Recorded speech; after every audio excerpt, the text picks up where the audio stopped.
So if it's a grand fir and you rub your fingers on it to get the oil in your hands and you smell it, it'll knock your socks off, so you'll know. The one thing stronger than it is a redwood. Yeah, one of the few things I'll be able to identify the difference between a Doug, a Noble, and a Grand fir. Well, that's true. When you get up in elevation, you have more different kinds of conifers. Yeah. When you get higher up. But if you were down in the gorge, you weren't high up. Well, what? You mean if you climbed to the top of Ellow Falls, you're still not very high up. You get pretty high up there, but yeah. You have to go up to Wadham Lake to get into some different trees. Larch Mountain. Larch Mountain as well, yeah. Yeah. I haven't been up Larch Mountain for a while. We missed our window of opportunity this past year. The road took forever to open, and then... No. Yeah. You can get there from Multnomah. So here's our evidence of fire in 1900. A 124-year-old burn char. Oh, here's also very, well, you can tell he started and then the Arctic weather hit. Maybe he'll recover. That's not clear. Good things that hadn't gone any further. This is thimbleberry. Nature's toilet paper plant. Charmin of the West. There you go. Charmin of the West. I'd never heard it that way before. It is literally softer than some state park toilet paper. I don't mean this state park. The berries are the best. The berries are good. Well, it's because you can't really collect them like other berries because they just collapse. Yeah. That's why they're called thimbleberries. So I would tell kids the best way to eat them is you put one in each finger, and if you're lucky, you have to have a bowl of ice cream nearby. Yeah. I've got a small patch there in the neighborhood. Yeah, they're talk about invasive. Everybody thinks that invasive is bad. It just means how quickly it will spread. Yeah. Thimbleberry will spread wherever you allow it to. Yeah. They seem to really like the sun too. I see them in the garden. Oh, sure. Yeah, they're one of the first things that come up in inspection. So I did bring my forest succession with me, so we can talk about that when we get to the cedar. That's not too far away. One of the things I'm concerned about right now is the emerald explorer. That Portland I is in here. Yeah, we only did we have one ash tree release on the old main, but there's not really very many ash trees in this forest. I think there's lots more in the valley. In the wetland area.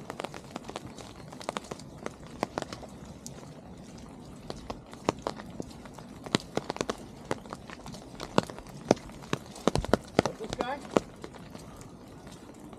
How can you tell?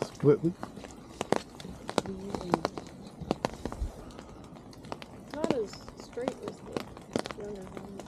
Yeah, I'm not. Hold on. Is it a red-tailed dogwood? A little deer hoof. And when you step, it took me years. I only figured this out within the last year. I stood back from a vine maple one day and went, well, of course, look at all the V's. That's where everything's split from those terminal buds. You can know something, but then you still miss the forest. For the tree. Miss the bees for the trees. Exactly, the bees for the trees. Yeah.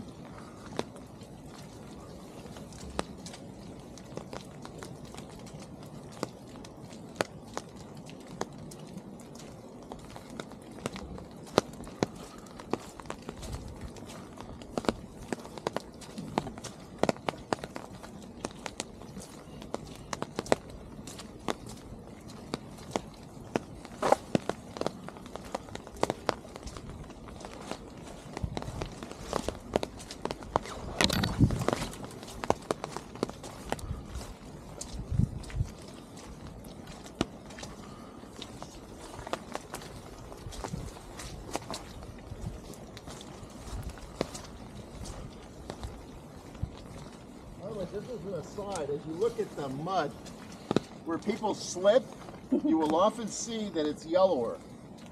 More yellow? That's silt. So the reason we have landslides in this part of the world is because during the ice ages, in between, lots of loess, which is airborne silt from the glaciers grinding the rock, would for thousands upon thousands of years blow into the West Hills. All right? And interbed with clay, which is just the breakdown of rock.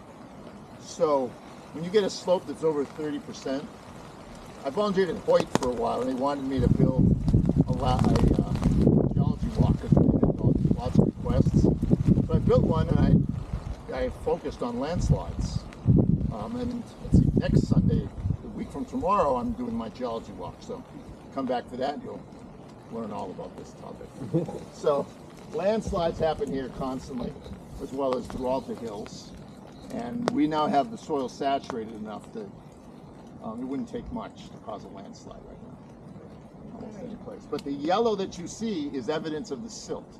It's in between.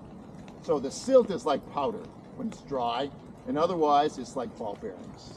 Yeah. And the clay sits on top of it, and that's why what you see is the silt remaining, because the clay is just blown off the silt. Do the tree roots not penetrate far enough to stabilize, or? Here? Yeah.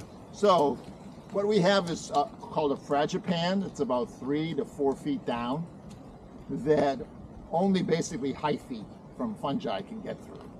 Right? The roots cannot penetrate it. So you see trees flipped over like we will see on Old Main. So everything is shallow. What's that? Everything is shallow. Everything is shallow. So you see these giant root balls that look like pancakes, basically. Yeah. Oh, okay. Yeah, that's why so many trees fall. And the people that are at the bottom of hills or on the flat, those are the ones that get affected. One of my favorite stories of several years back, a student, I think it was at PSU, was trying to prove a point about our regulations surrounding landslides and stuff, and so he built a structure on a side of the hill precisely following our regulations in order to trigger a landslide, to just be like, see, it's not. 70% of all landslides have been because of human cutting of the toe.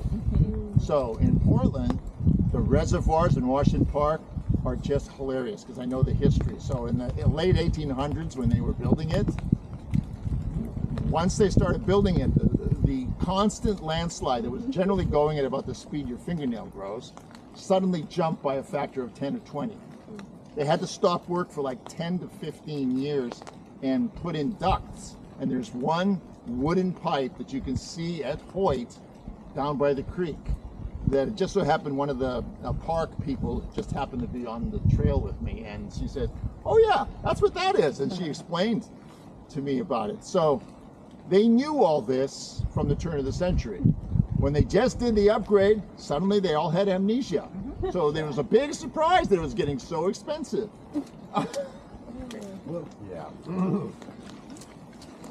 So, Western red cedar, up close and personal. Oh. Love a good cedar. So I smell these all the time and I never get sick. Full of antibiotics in these leaves. Oh, wonderful. Man.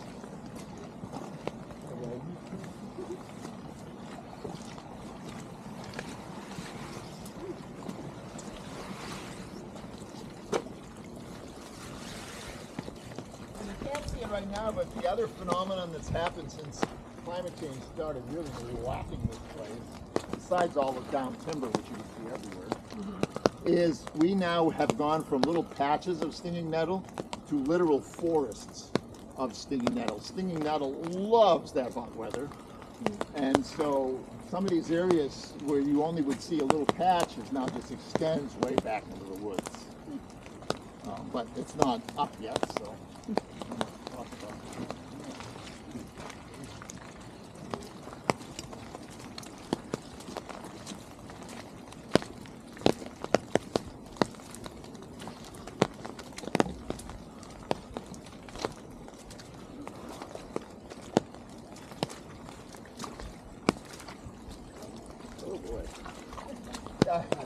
encountered some people last Monday when my buddy and I were just wrapping up our hike. And I was chatting with this lady who had these white tennis shoes on, and I said, you know, they're not going to be white.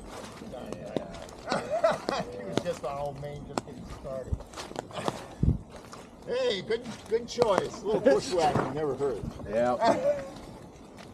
So here we have a snowberry plant. So one of the ways you tell plants apart is what way is this thing branching? Is it opposite or alternate? Do the branches come off? Right? Or as I ask kids, are they opposite or are they alternate? Right? So this is opposite. Good. This one next to it is not. What do you think this thing is?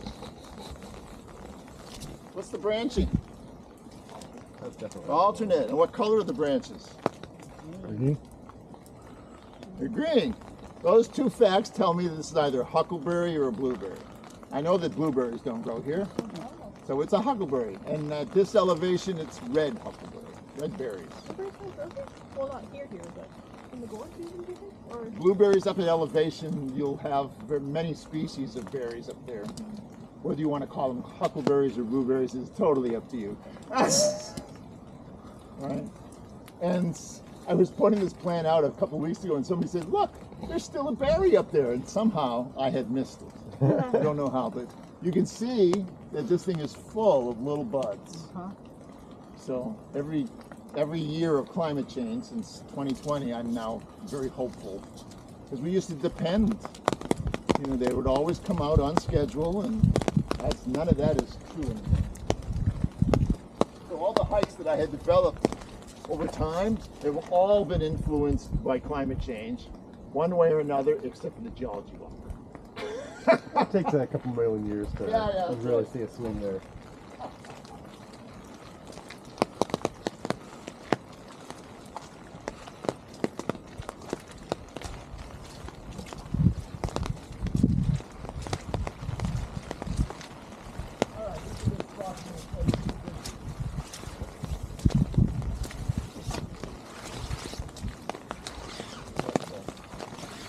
Some of the tribes are called the umbrella tree. It's like,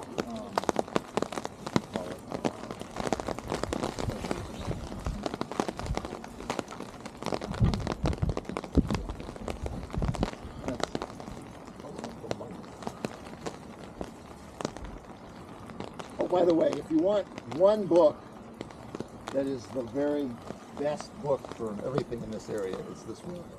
And they sell it in here. I insist that they carry it. Plants in the It's Pacific got everything Northwest. from trees to moss and lichen. So, and you can see that. I learned early on when I started working with the rangers, like soon after 2010, that all the rangers carry this in their pack. And so I just always have it. Because just, when I don't carry it, somebody asks me a question that only Pojar can answer. So, I finally learned my lesson.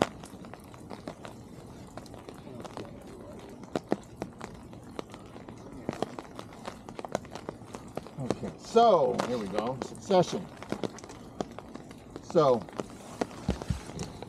when there's a devastation, takes everything out, you know, like from the fire that you were working from around Eagle Creek. You know, it depends on how the burn severity. So you're familiar with burn severity maps?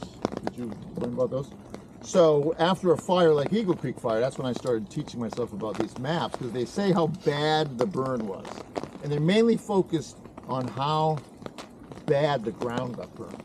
Because if you just have a fast moving fire, like a preventative fire, like the natives always used to do, then nothing happens to the ground. The fungi are all intact, everything's hunky-dory, it all is going to come right back up, like a good part of the area around Eagle Creek did.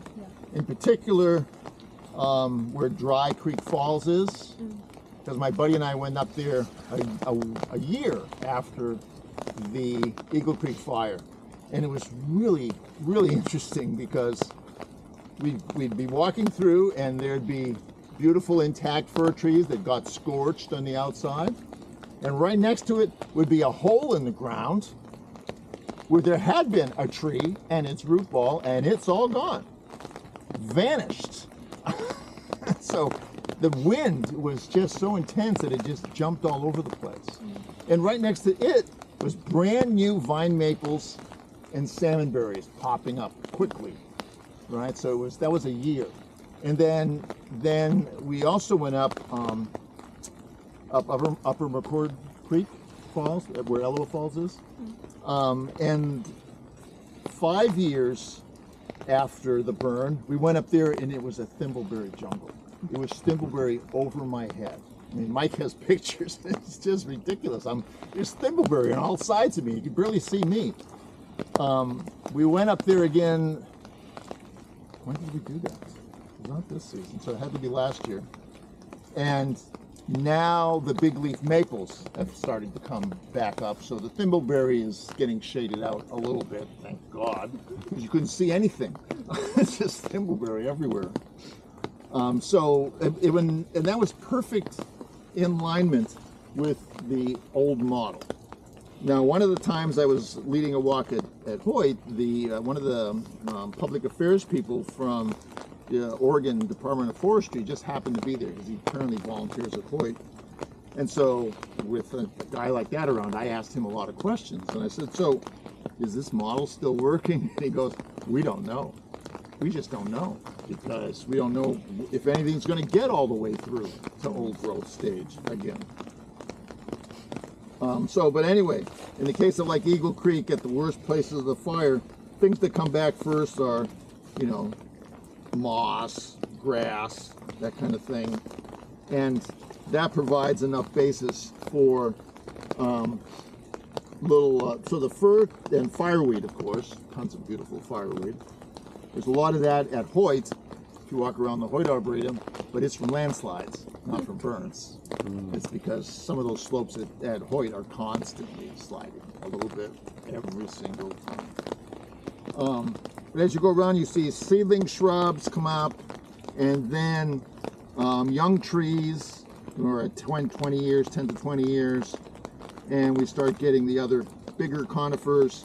But the vast majority of the forests that we all hike in are right here, 12 to 200 years. So official old growth doesn't really happen until about 250 years. And the requirements for old growth are that you have huge snags that are big diameter, at least a couple hundred, 250 years old. And you have logs on the ground that are just really big logs. And you have a lot of hemlock. And we're going to see hemlock as we continue down this trail. Hemlock has the... Couldn't see that. Here comes Can't see Bigfoot. it. Last time, one of the recent times we did a hike here, we heard something way out that way. And there's no wind. There's not a breath of wind. There is one place down here that we're going to go through quickly, because the soil has all buckled up. That's what we saw last Monday. Soil is all buckled up, and there are deep holes around it.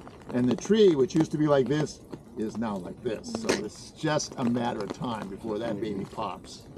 And we don't want to be on that trail when he pops. But fortunately, we just keep an eye on the cracks, and it starts moving. Right, so we don't know what's going to happen with succession. It will continue in some form. Now, on the flip side,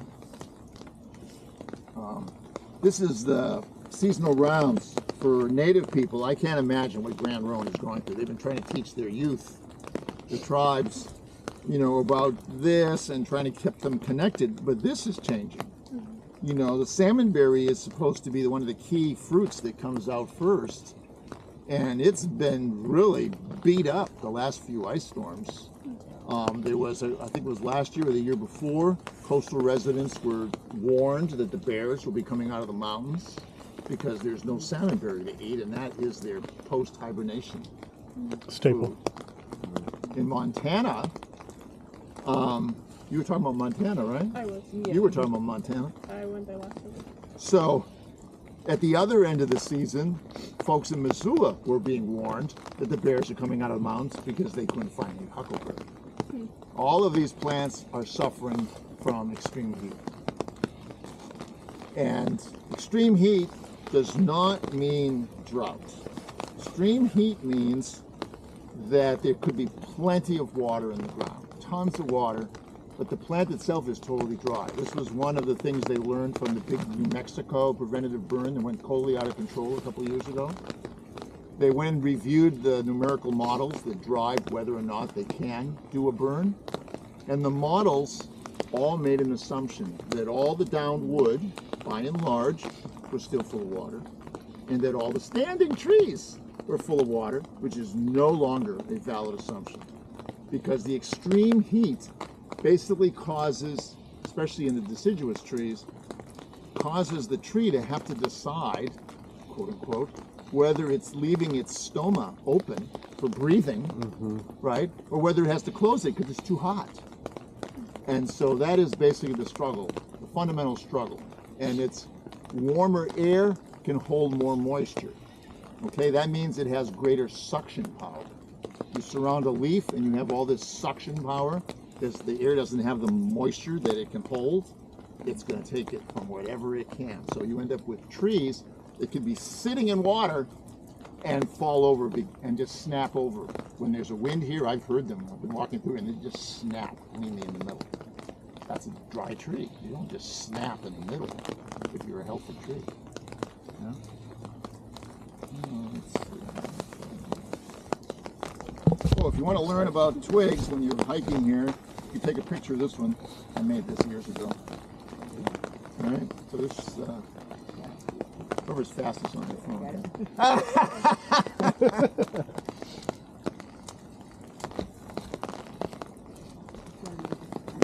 I don't need to be in a picture. I'm in a lot of pictures. All right, so that'll help you identify those. I didn't even notice. Is poison oak on there? I'm high interest in identifying that. Boy, there's no poison oak here. No. You have to go to Kanema or to Camassia or to places where there are oak trees in general. And yeah, in the gorge you may not necessarily find oak trees, but there's lots of poison oak and you have to be careful. Yeah. All right, let's continue onward.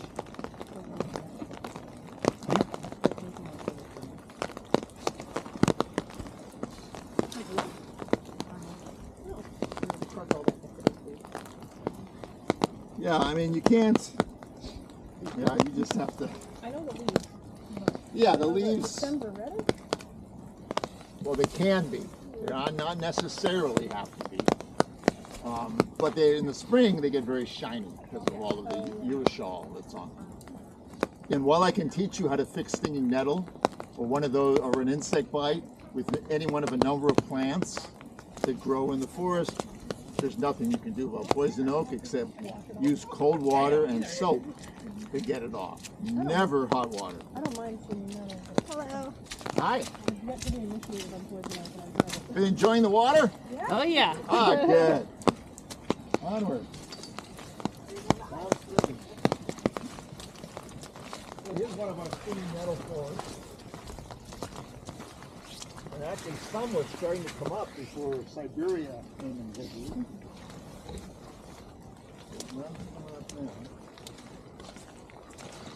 Nettle tasty. Yeah, you can buy them in the store. But I've heard recently, it's tricky to pick it up at right time before it starts to. Yeah, you have, well, especially now because they seem to me that they seeded earlier this year. The heat has got plants extremely confused. They don't know what to do. I mean, when we had the ice storms that took out so many salmon berries, they kept sending up new shoots all the way into the fall. I mean, sending up new shoots in the fall absolutely makes no sense. That April. Yeah.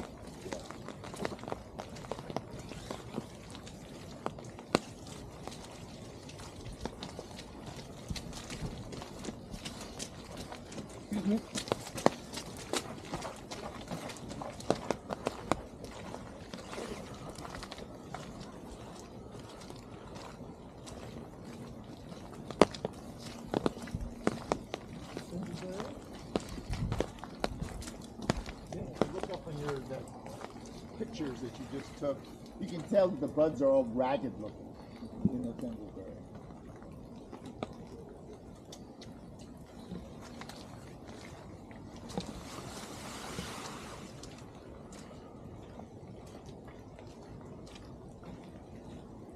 And this is, what is this called? How do you know? Prickle! You already knew more stuff than you thought. Unfortunately, the things that I have personally cut away and cleared, Yeah. Oh, okay. I tend to be identified. So someone will say, cut out that Oregon grape. I'm like, I will guess what you mean. Yeah, and then the gourd, that is a tricky. We had one of the programs that we did in the Friends of the Gourds was at the end of the school year we would run a program for the 6th graders in Washougal. That was part of the trust fund that they had. And so we'd be walking up and there'd be huckleberry with berries. And I go, did you make sure that you looked first? You see that leaf there that has these lobes on the side and doesn't have any little petiole connecting? That's poison oak.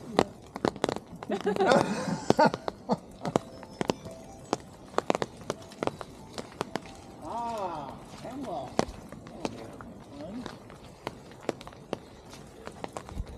So you gotta warm him up at this time. Warm up the oil a little bit. Oh, so wonderful. So you can smell him.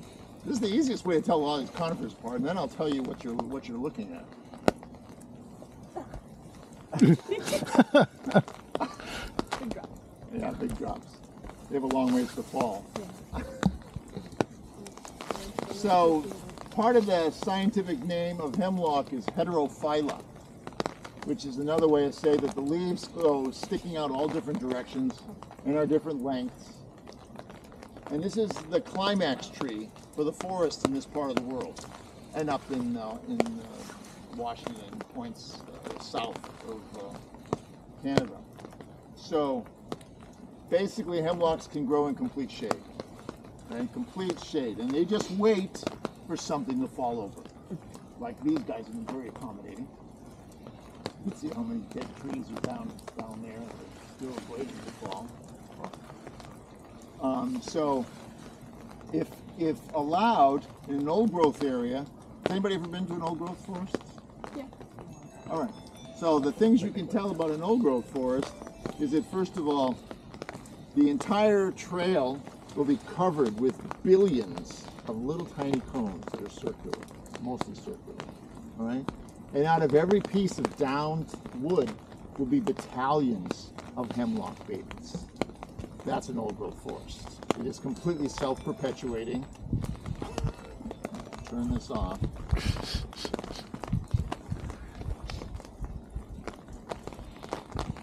Oh, my buddy Mike sending me pictures. I don't want to see that in there. Look at this naked tree. Do See not- these offshoots? Ooh.